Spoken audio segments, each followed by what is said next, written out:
Hello friends, good morning. നമ്മുടെ Kerala T V സീരിയലിലേക്ക് എല്ലാവർക്കും സ്വാഗതം. അങ്ങനെ നമ്മുടെ വസന്ത് പ്രിയയ്ക്ക് കൊടുക്കുന്ന ഒരു ശിക്ഷയാണ് ആ കുഞ്ഞ് പ്രിയയുടേതാണെന്ന് പറയില്ല എന്നുള്ളതെന്നും അവൾ എന്നെൻ്റെ ജീവിതത്തിലേക്ക് കടന്നു വരുന്നോ അന്നേ അവൾ ആ കുഞ്ഞിൻ്റെ ജന്മരഹസ്യം അറിയുകയുള്ളൂ എന്നുള്ള കാര്യങ്ങളൊക്കെ നമ്മുടെ VK സാർ ഇങ്ങനെ പറയുന്നു. അപ്പോൾ ആ ഒരു തീരുമാനം അത് അദ്ദേഹത്തിൻ്റെ പക്ഷത്ത് നിന്ന് നോക്കുമ്പോൾ അത് സത്യമായും അല്ലെങ്കിൽ ന്യായമായ കാര്യമാണെന്ന് അനുജത്തിക്ക് മനസ്സിലായി. അങ്ങനെ ആ ഒരു കാര്യങ്ങളും തീരുമാനവും ഒക്കെ ആയിട്ട് ഇങ്ങനെ മുന്നോട്ട് പോവുകയാണ് നമ്മുടെ വസന്ത്. ഈ സമയത്താണ് അവിടെ നമ്മുടെ പ്രിയയുടെ മനസ്സിലേക്ക് വിഷം കുത്തിവെച്ചുകൊണ്ടേ കൊടുക്കുന്നത് അവിടെയുള്ളവർ. അപ്പോൾ ആ കുഞ്ഞ് ഇവരുടെ ജീവിതത്തിലുണ്ടെങ്കിൽ ഒരിക്കലും പ്രിയയ്ക്ക് നല്ലൊരു ജീവിതം കിട്ടില്ല അല്ലെങ്കിൽ പ്രിയയുടെയും വസന്തിൻ്റെയും രക്തത്തിൽ മറ്റൊരു കുഞ്ഞ് പിറക്കുമ്പോൾ ഈ കുഞ്ഞൊരു അതുക്കപ്പറ്റാകും. അങ്ങനെയൊക്കെയുള്ള ആ ഒരു കാര്യങ്ങളും ഒക്കെ ഇങ്ങനെ പറഞ്ഞു പിടിപ്പിച്ചുകൊണ്ടേ ഇരിക്കുക. ഈ സമയത്താണെങ്കിലോ എങ്ങനെയെങ്കിലും VKയുടെ മനസ്സിൽ നിന്നും ഈ ഒരു കല്യാണാലോചന മാറ്റിയെടുക്കുക, അല്ലെ അതുപോലെ തന്നെ പ്രിയയെ കൊണ്ട് തന്നെ അതിനൊരു തടയിടിക്കുക എന്നുള്ള ഒരു ലക്ഷ്യമായിട്ടാണ് അവരെല്ലാവരും കൂടെ കാട്ടിക്കൂട്ടുന്നത്.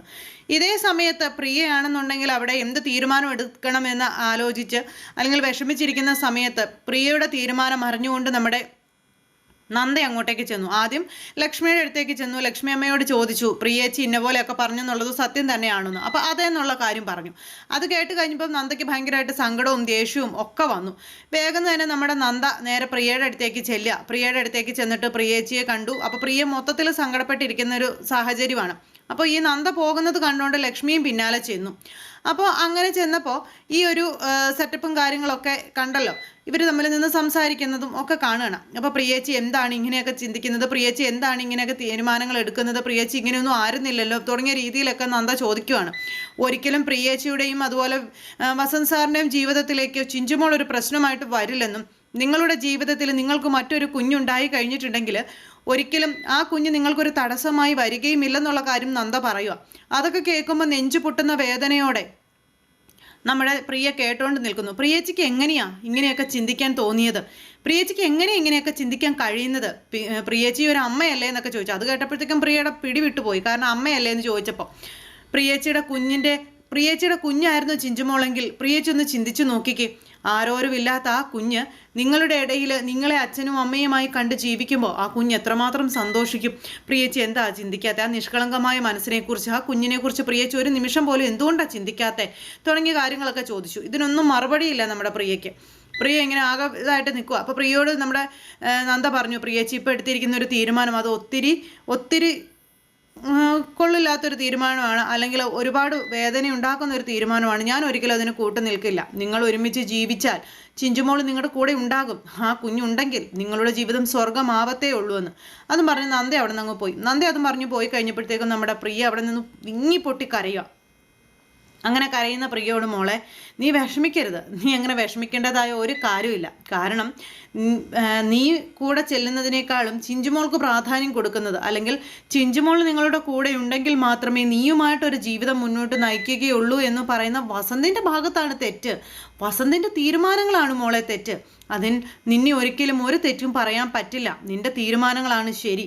നിന്റെ ജീവിതം അത് നീ തിരഞ്ഞെടുക്കുന്നതാണ്. ആ ജീവിതം എങ്ങനെയായിരിക്കണമെന്ന് നീയാണ് തീരുമാനിക്കേണ്ടത്. അതാണ് ശരിയെന്നൊക്കെ പറഞ്ഞുകൊണ്ട് ലക്ഷ്മിയും പറഞ്ഞു. അപ്പോൾ ഇതൊക്കെ കേട്ട് കഴിഞ്ഞപ്പോഴത്തേക്ക് നമ്മുടെ പ്രിയയ്ക്ക് തലയ്ക്ക് ഭ്രാന്ത് പിടിച്ചു. കാരണം എന്ത് തീരുമാനം എടുക്കണമെന്ന് ഇപ്പോൾ പ്രിയയ്ക്കും അറിയില്ല.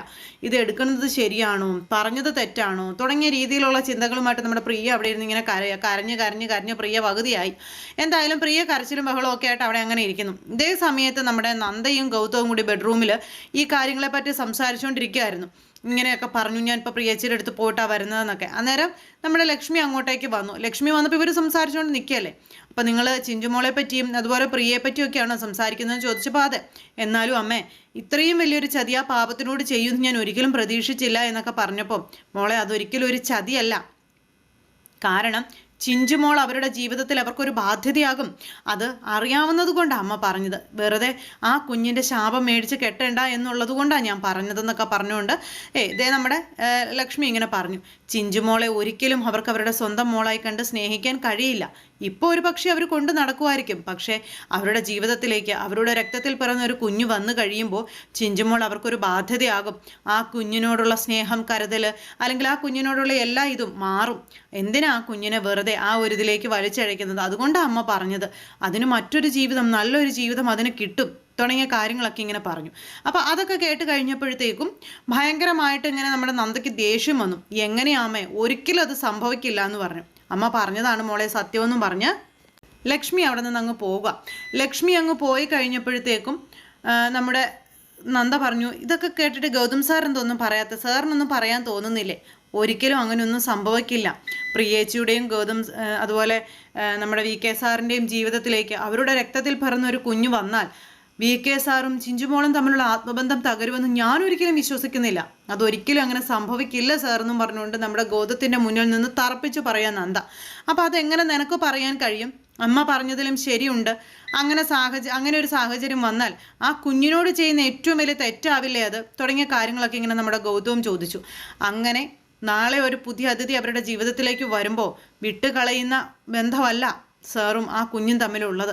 അതൊരിക്കലും സംഭവിക്കില്ല, അതെനിക്ക് 100% ഉറപ്പുള്ള കാര്യമാണെന്നും പറഞ്ഞ് നമ്മുടെ നന്ദ ഇങ്ങനെ അതിലെ ചൊല്ലി തന്നെ ഇങ്ങനെ തർക്കിച്ച് നിൽക്കുന്നു. അപ്പം നന്ദ ഈ കാര്യങ്ങളെപ്പറ്റി തന്നെ ഇങ്ങനെ തർക്കിച്ച് പറഞ്ഞുകൊണ്ടിരിക്കുന്നത് കേൾക്കുമ്പോൾ നമ്മുടെ ഗൗതത്തിന് ഭയങ്കരമായിട്ട് ദേഷ്യം വരുന്നുണ്ട്. ഗൗതം പറഞ്ഞു, നന്ദ നീ മറ്റുള്ളവർ പറയുന്നത് കേൾക്കാനൊന്നും മനസ്സ് കാണിക്കാൻ ഇല്ല, ശരിയല്ലാത്ത ഒരു കാര്യത്തിനും അതിന് ന്യായം പറഞ്ഞുകൊണ്ട് ഞാൻ നിൽക്കില്ല എന്നൊക്കെ പറഞ്ഞുകൊണ്ട് നമ്മുടെ നന്ദ ഇങ്ങനെ പറഞ്ഞു. അപ്പം നന്ദി അത് പറയുന്നത് കേട്ട് കഴിഞ്ഞപ്പോൾ ഗൗതത്തിന് മനസ്സിലായി, ഇവളോട് ഇനി എന്തെല്ലാം പറഞ്ഞിട്ട് കാര്യമില്ല, ഞാൻ പറയുന്നില്ല, പറഞ്ഞിട്ട് ഗുണമില്ലാത്തടത്ത് പറയേണ്ട കാര്യമില്ലല്ലോ. അങ്ങനെ വരെ നമ്മുടെ ഗൗതം ചിന്തിച്ചു. നന്ദ തറപ്പിച്ചു പറയാനുള്ള കാര്യങ്ങൾ പറഞ്ഞു. ഇതെല്ലാം കഴിഞ്ഞു. പിങ്കി അവിടെ മാസ്റ്റർ പ്ലാൻ അടുത്തത് തയ്യാറാക്കിക്കൊണ്ടിരിക്കുകയാണ്. ഇപ്പം ഇവിടെ പറഞ്ഞു വെച്ചിരിക്കുന്ന കാര്യങ്ങൾ ഏകദേശമൊക്കെ റെഡിയായി.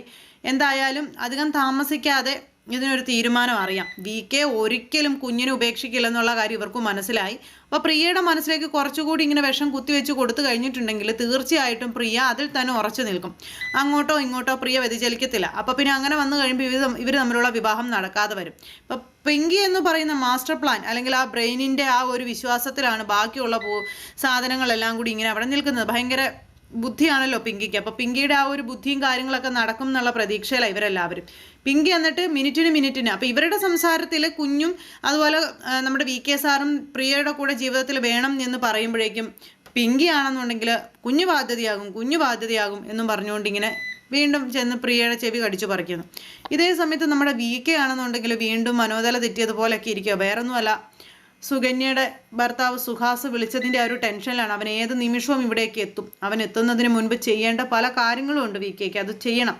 അപ്പോൾ അത് ചെയ്യണമെന്നുണ്ടെങ്കിൽ പ്രിയ കൂടി ഒന്ന് സഹകരിച്ചേ പറ്റൂ. പക്ഷേ അത് നടക്കില്ലെന്നുള്ള കാര്യം അദ്ദേഹത്തിന് ഏകദേശമൊക്കെ മനസ്സിലായി. എന്ത് സംഭവിച്ചാലും തൻ്റെ കുഞ്ഞിനെ ആർക്കും വിട്ടുകൊടുക്കില്ല എന്നുള്ളൊരു തീരുമാനത്തിൽ തന്നെയാണ് VK. അങ്ങനെ ചിഞ്ചുമോള് അവരുടെ മകളാണെന്നുള്ള ആ ഒരു സത്യം, അല്ലെങ്കിൽ അത് പറഞ്ഞു കഴിഞ്ഞിട്ടുണ്ടെങ്കിൽ അത് നന്ദയോട് പറഞ്ഞാലോ എന്ന് ആരത്തി ചോദിച്ചപ്പോൾ ഒരിക്കലും പറയരുതെന്നുള്ള കാര്യം VK ഇങ്ങനെ പറഞ്ഞു. പക്ഷേ ചിഞ്ചുമോളും അതുപോലെ തന്നെ VKയും തമ്മിലുള്ള ബന്ധം എന്താണെന്ന് നമ്മുടെ നന്ദ തീർച്ചയായിട്ടും കണ്ടുപിടിക്കും. ഇപ്പോൾ ഏകദേശമൊക്കെ കണ്ടുപിടിച്ചെത്തി. കാരണം അവർ തമ്മിലുള്ള ആത്മബന്ധം എത്രത്തോളമാണെന്ന് നന്ദ തന്നെയാണ് കണ്ടെത്തിയത്. അങ്ങനെ ആ ഒരു ഇതൊക്കെ ആയിട്ട് സംഭവങ്ങൾ ഇങ്ങനെ നടക്കുന്നു. ഈ സമയത്താണ് നമ്മുടെ നന്ദയ്ക്ക് ഇടിവെട്ട് പണിയായിട്ട് ഇന്ദീപരത്തിലേക്ക് ആ അതിഥി വരുന്നത്. പല സത്യങ്ങളും ഇനി പല രീതിയിലും പുറത്തേക്ക് വരും. അയാളെ കണ്ടു കഴിഞ്ഞപ്പോഴത്തേക്കും നമ്മുടെ നന്ദ ഞെട്ടിപ്പോയി. അയാളാണെങ്കിൽ കയറി വന്ന് നന്ദയെ കൈയൊക്കെ പൊക്കി കാണിച്ച് ഭയങ്കര സന്തോഷത്തിലാണ് കയറി വരുന്നത്. നന്ദമോളുടെ വീട് ഇതായിരുന്നോ? നന്ദമോളുടെ വീട് കണ്ടുപിടിക്കാൻ ഞാൻ എന്തോരം കഷ്ടപ്പെട്ടെന്നറിയാവോ എന്നൊക്കെ ചോദിച്ചുകൊണ്ട് ഇങ്ങനെ ആ ഒരു ഇതിൽ ഇങ്ങനെ ഇയാൾ സംസാരിക്കാം. അല്ല ചേട്ടൻ എന്തിനാ ഇപ്പം ഇങ്ങോട്ട് വന്നതെന്ന് നന്ദ ചോദിച്ചപ്പം അതെന്ത് ചോദ്യ, നന്ദമോളുടെ വീട്ടിലേക്ക് വരുമെന്ന് ഞാൻ അന്ന് പറഞ്ഞിരുന്നതല്ലേ, പിന്നെ എന്തിനാ ഇപ്പം ചോദിക്കുന്നത് എന്നൊക്കെ ചോദിച്ചുകൊണ്ട് അയാൾ ഇങ്ങനെ നന്ദയോട് ഇങ്ങനെ ചോദിക്കുന്നു. അതൊക്കെ കേട്ടപ്പോൾ നന്ദയുടെ ഉള്ള ജീവൻ കത്തിപ്പോയി. ഒന്നാമത് നന്ദേനെ ആ വീട്ടിൽ ആർക്കും ഇഷ്ടമല്ല. അതിൻ്റെ കൂടുതലും നന്ദയുടെ പരിചയത്തിൽ ഒരാൾ ആ വീട്ടിലേക്ക് കയറി വരുമ്പോൾ തീർച്ചയായും അവിടെയുള്ളവർ അവരുടെ തനിനിറം കാണിക്കും. അത് 100% ഉറപ്പാണ്. ആ ഒരു പേടിയും കൂടി ഉണ്ട് നമ്മുടെ നന്ദയ്ക്ക് ഇവിടെ സുഖമല്ല എന്നുള്ള കാര്യം അദ്ദേഹം തിരിച്ചറിയും എന്നുള്ളൊരു പേടി. അതുപോലെ തന്നെ VK സാറിനെ കുറിച്ച് ഇനി കുറേ കാര്യങ്ങളൊക്കെ ഉണ്ടല്ലോ, അതൊക്കെ ഇയാൾ ഇവിടെ വന്ന് പറയും എന്നുള്ളൊരു പേടി. അങ്ങനെ മൊത്തത്തിൽ കാര്യങ്ങളെല്ലാം കൂടി ഇങ്ങനെ നമ്മുടെ നന്ദയ്ക്ക് ഇങ്ങനെ തലയ്ക്ക് പെരുത്തി ഇങ്ങനെ നിൽക്കുന്ന സാഹചര്യം. അപ്പോൾ അങ്ങനെ നമ്മുടെ ഇന്ദീവരം തറവാട്ടിൽ പല തീരുമാനങ്ങളും പലരും പല രീതിയിലാണ് പലരുടെയും തീരുമാനങ്ങൾ പല വഴിക്ക് പോകുന്നു. എന്തായാലും എല്ലാവരും ബലിയേടാക്കുന്നത് നമ്മുടെ പ്രിയയാണ്. പ്രിയ ഇങ്ങനെ അതിനെ ചൊല്ലി ഇങ്ങനെ എന്താ പറയുന്നത് ഭയങ്കരമായിട്ട് കരഞ്ഞ് വിഷമിച്ച് സങ്കടപ്പെട്ടൊക്കെ ഇരിക്കുന്നിടത്ത് ഇന്നത്തെ നമ്മുടെ കഥ അവസാനിച്ചു. അതുപോലെ തന്നെ പുതുപുത്തൻ കഥയിൽ അടിപൊളി വിശേഷങ്ങളും ഒക്കെ ആയിട്ടാണ് വരുന്നത്. ചതിക്കും വഞ്ചനയ്ക്കും ഒരുപാട് കാലമൊന്നും ആയുസില്ല എന്നുള്ള തെളിവ് സഹിതമുള്ള കാര്യങ്ങൾ ഇതേ നമ്മുടെ മുന്നിലേക്ക് വന്നുകൊണ്ടേയിരിക്കുന്നു. അപ്പോൾ ആരും തന്നെ മിസ് ചെയ്ത് കളയരുത്. എല്ലാവരും കാത്തിരുന്ന് കാണണം. അപ്പോൾ എല്ലാവരുടെ സപ്പോർട്ടിനും സ്നേഹത്തിനും ഒത്തിരി നന്ദി അറിയിക്കുകയാണ്. സൂപ്പർ ഹിറ്റ് കഥകളുമായി കാണുന്നത് വരെ എല്ലാവർക്കും നന്ദി. അതോടൊപ്പം നമ്മുടെ ചാനൽ ആദ്യമായിട്ട് കാണുന്നവരുണ്ടെങ്കിൽ ഒന്ന് സബ്സ്ക്രൈബ് ചെയ്തേക്കണം കേട്ടോ. തൊട്ടടുത്ത് കാണുന്ന ബെൽബട്ടൺ അമർത്തി കഴിഞ്ഞിട്ടുണ്ടെങ്കിൽ നമ്മുടെ വീഡിയോസ് എളുപ്പത്തിൽ കാണാൻ കഴിയുന്നതായിരിക്കും. അപ്പോൾ ഒരിക്കൽ കൂടി എല്ലാവരോടും ഹൃദയത്തിൻ്റെ ഭാഷയിൽ നന്ദി അറിയിക്കുന്നു. സൂപ്പർ ഹിറ്റ് കഥകളുമായി കാണാം. എല്ലാവർക്കും നന്ദി. See again. Take care. Bye bye. അതോടൊപ്പം നമ്മുടെ ചാനലിൻ്റെ കാര്യം മറന്നു പോകരുത് കേട്ടോ. താങ്ക്